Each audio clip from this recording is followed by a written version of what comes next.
Welcome to Solvetic, your channel to always learn technology easily.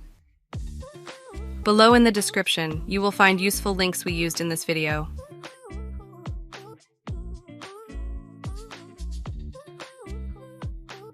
Today in Solvetic, we will see how to change Outlook data file location to another folder. Open Outlook. When you do so, from the File menu, click on Account Settings and again choose Account Settings.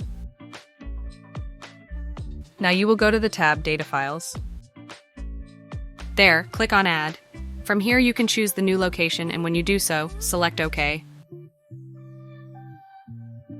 Click on Open File Location to see the current path of the Outlook data folder.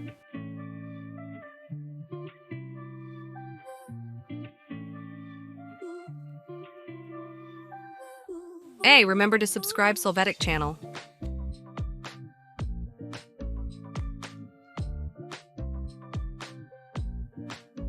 We hope it has been helpful for you. Here are links to watch more videos of your interest and subscribe to the Solvetic channel. Thank you.